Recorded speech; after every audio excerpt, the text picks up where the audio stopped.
Hey guys, so today we're going to actually be talking about special Othello maneuvers and how you can actually use these maneuvers to your advantage.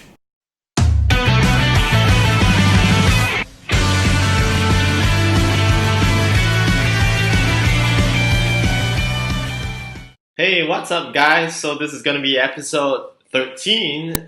This episode today we're going to actually be talking about special Othello maneuvers.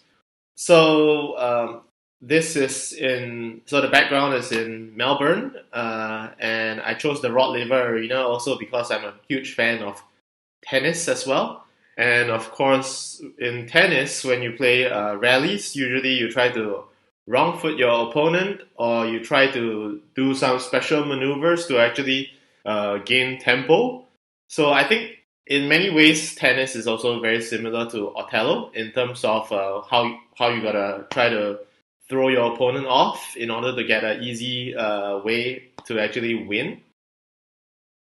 So some of these ways would actually come in the form of actually executing some special Othello maneuvers. So that's what we're going to be talking about today. So let's move on to the topics for today. Now today's topics are going to be about diagonal control, stoner trap, and the Landau Maneuver. So now let's take a look at an example where both players essentially have followed the guidelines quite strictly to try to avoid playing too many early x squares or c squares. And this is a typical situation where you might result in, and of course, once all the safe squares are more or less utilized where both players have already played it and exchanged tempo, it is typical to find yourself in such a situation. White's turn to play. A maneuver that you can actually play to, even though it's an x square, is called a diagonal control. So in this situation, if you observe, White has quite a few options. White could essentially play to either of these x squares or c squares to the bottom right, or either of these x squares or c squares to the top right, and of course the x square to the bottom left, or essentially the top right, you also have the c square and the x square options. So among all of these options, there is one thing that is called the diagonal control. So if you look at this bottom left region, there is no need for white to actually disrupt that region right now because black does not have access to it and there is no threat.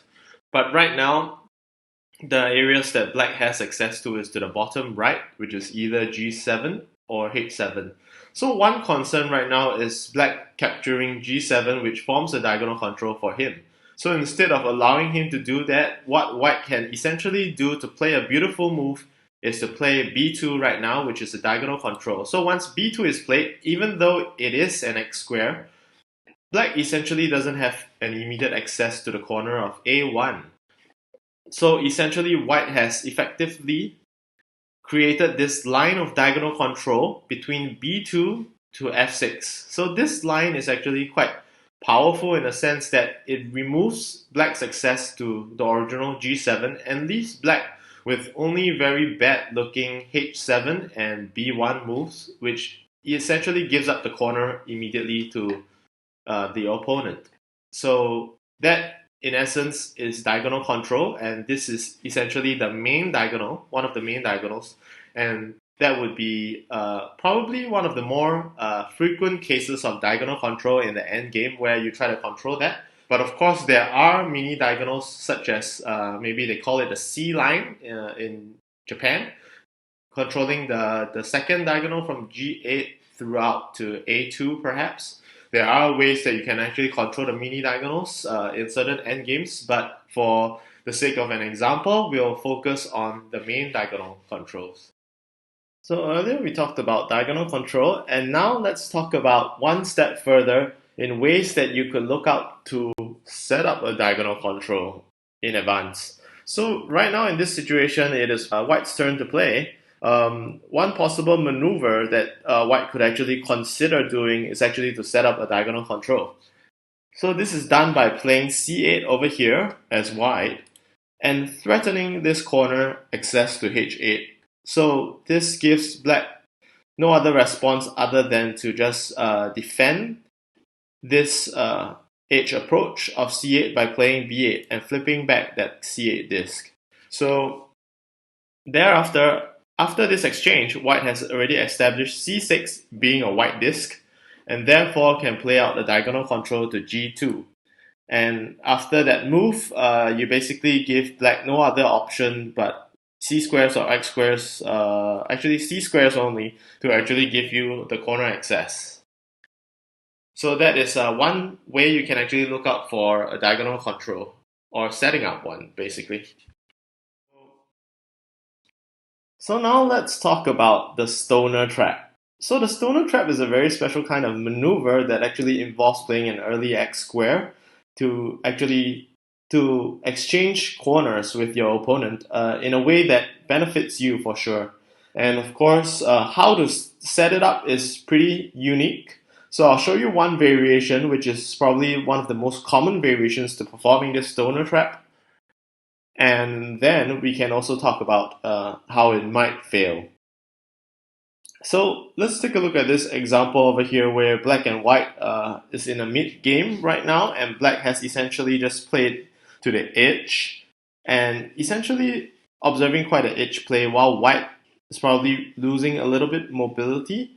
However, in this situation, it does seem like when it's white to play, white has very limited options but to this bottom right, or basically this pocket pair, and essentially no other options except for this c8 that gives black a balance edge back.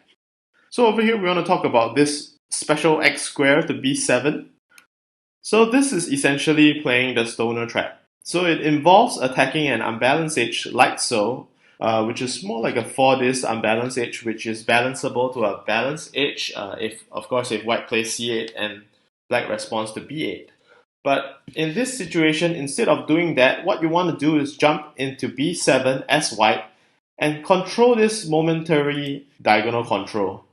So once you've established this momentary diagonal control, you realize that black does not have access to the corner of a8.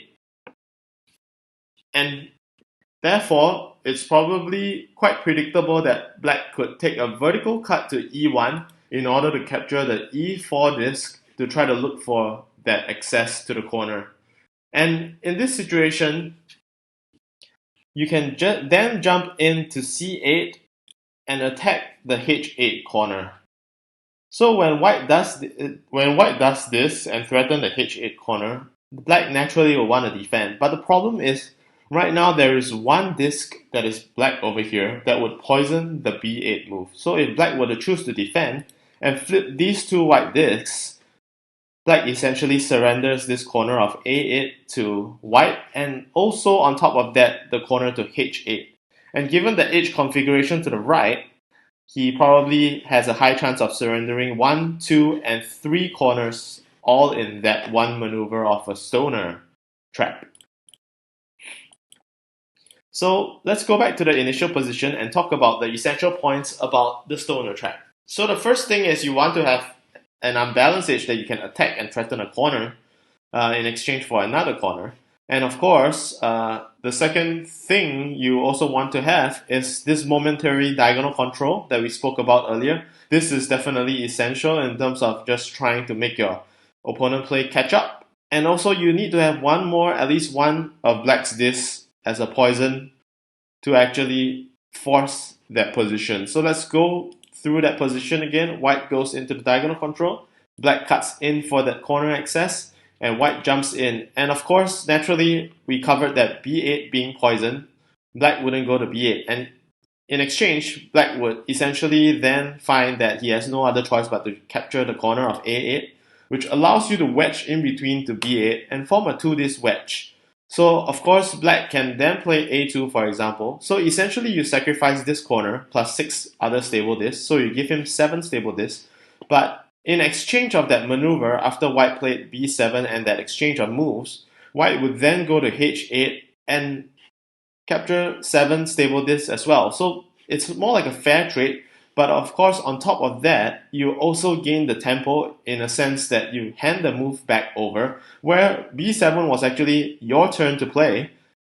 Now, essentially, after that exchange, you hand the move back over to black to create more moves for you to play. And of course, given that this edge configuration to the right is to your advantage, having this corner allows you to gain access to further more moves to the right and also to the corner to h1. So let's just continue. For example, if black were to play, say, d1, white could essentially just play to h7 and make use of this corner and stable edge that he's just established to just continue to dictate play to the right, which is more of like a anti-clockwise direction of finishing the board. So if black goes to d2, white goes to g7, for example, black goes to f2, white can just simply set up h3 and black has to take h4 to defend the corner, and white could just jump into f1, create that excess of f4. Black defends the edge, white jumps into h6, black's only choice, and of course, white can easily just sweep up the game in an anti-clockwise manner. So that essentially is the stoner trap. Now let's talk about how a stoner trap might fail. So in this situation, you have that three criteria where you basically have the black unbalanced edge to the bottom edge, where you can possibly attack it, and then of course white has a potential chance to actually establish that momentary diagonal control, and on the back of it, there is a b6 black disc that is poisoning the move to b8 in response, preparing to actually attack on the c8 move. So when you expect a sequence like maybe b7 when you play out the diagonal control, and let's say black chooses to look for that corner access to a8 by playing e2, for example, and establish the e4 disc, you then jump into c8, thinking that you can attack into the stoner. Yeah, so that is potentially how the stoner trap works. And of course, if black exchanges the corner, you can then essentially exchange one corner versus one corner and 5 additional stable discs.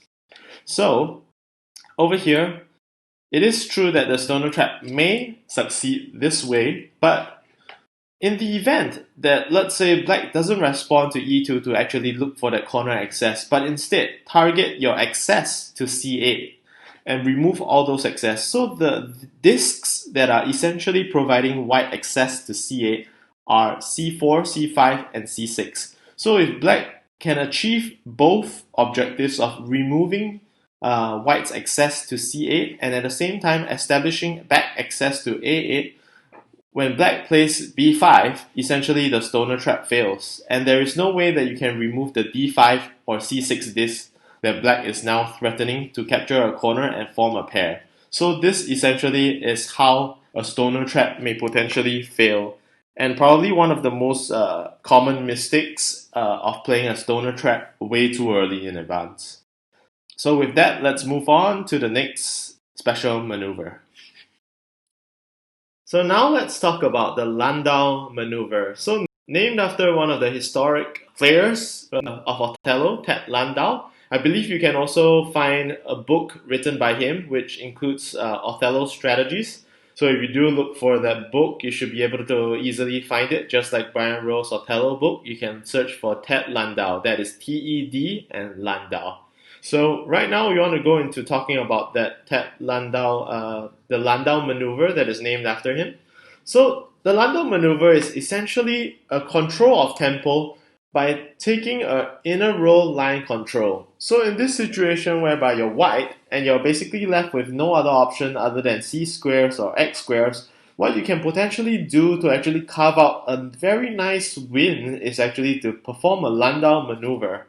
So how does it work? It usually works in a sense that you basically ensure that the box corner squares of the edge or the inner row that you're attacking are actually your opponents, so that you can actually retain that access. So the box corner, as mentioned in episode 2 for basic Othello notations, can actually be very critical in the endgame. And of course, usually you would prefer them to be your opponent's discs, so that you can actually have options to make such maneuvers. So let's take a look at how it works. So essentially, when we talk about inner row control, we are targeting sacrificing the corner and controlling the 7th row. So if white were to now play b8, for example, and give up the corner, essentially, if white were to play either of these two moves, black would take the other. So white would lose parity within this particular region to the bottom left. However, there is an even better way to actually execute this so that you can secure both moves. So since white, after playing b8, has converted the c7 disc to a white disc, and black has played an obligatory response to a8 corner, right now white can do another extension down the line on this eighth row, giving up another corner, but essentially targeting the f7 disc in the process. So once white has done that, black has no other choice but to play this corner. Because if black were to play g2, he would essentially just be giving up the h1 corner almost too immediately. So when black responds with h8 corner, you then realize white has full control of the 7th row, and essentially white can make consecutive moves along the 7th row. So given that the next move that if white were to play either b7 or g7 to actually make consecutive moves along the 7th row, the next move would probably follow with black taking g2. So g2 will actually connect g1 disc to g7 move in the future for white. So what you might want to do here is actually to play g7 first, which is a quiet move, and at the same time it's still controlling this entire 7th row. And once black has no other choice but to play g2, white would then be able to make consecutive moves along the 7th row by playing b7, and then there is a pass move for black. So that is essentially the power of the Landau Maneuver, and allows you to make consecutive moves along this row that you control. And of course, right now, when white plays a7 and continues on to play the corner, white can essentially take b2 and then follow up with h1 and give black only one option to h2, and white completes the game with h7 with a very convincing win of 45-19 using the Landau Maneuver. So that essentially is the Landau Maneuver. So that wraps up the 3 special Othello maneuvers that I'd like to share with you today, and I hope that helps to improve your game. And we will continue to look at more tempo-related maneuvers in the future episodes.